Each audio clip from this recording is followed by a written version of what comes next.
আর নাতি বড় প্রচুর লাগছে। তুই আমার দাদা সবাই এসেছেন তো, এই জন্য সবাই ধরে বল, বুঝছো? তো এই গানে খুশি। আমার নাম কি? মায়ের নাম কি? রানী দাস 20 টাকা পুরস্কার দিয়েছে। তো সবাই আমার জোর করে হাতে তালি হয়ে যা, সবাই মিলে। হ্যাঁ তো তোমরা কি নাচবে? তো দেখতে পাচ্ছি না নাচের কোনো কিন্তু আওয়াজ নেই। তো সবাই মিলে নাচবে তো? হ্যাঁ?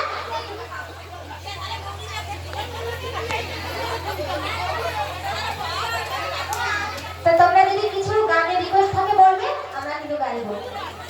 তো কি বলছিলেন না এই কথা? একটা গানের লাইন দাও তো।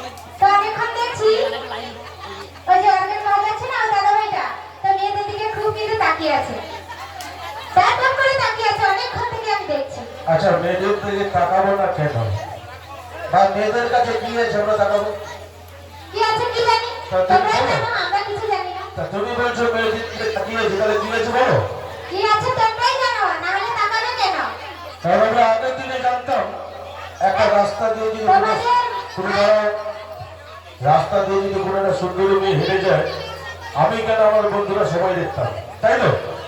আর এখন দেখি সকলটা তোরা গান গাইবি সেখানে আইসা ওটি মাথায় ঘুরি কেন রে বলে? এত স্টেজে এত বড় জায়গা আছে, কারো দাঁড়ানোর জায়গা নেই। না ওইখানে রেখেছো, আমরা যেতে যাই, তোমরা এখানে ঠান্ডা রেখেছো। শুধু তার মানে ঠিক কই আমি যদি একটা বার হওয়াকে দিয়ে ছুটেতে গাড়ি উঠে পড়বো। আরে না, এত বড় আমাদের উদ্ধার নেই। আর তুই বলছিস যে তুই করলেই তো মানে ছুটে তুমি বলছো তাকিয়ে আছো কেন? আমি তো হ্যাঁ বলবো, কি বলবো তাহলে শোনো, তারপরে বলবো। আমি চেয়ে থাকস না কি কবি কি কইলে তো, কি কইলে তো আবার ভুলে বলেছি। আমি তাহলে যা যা বলবো তুই হবে বলবি নাকি?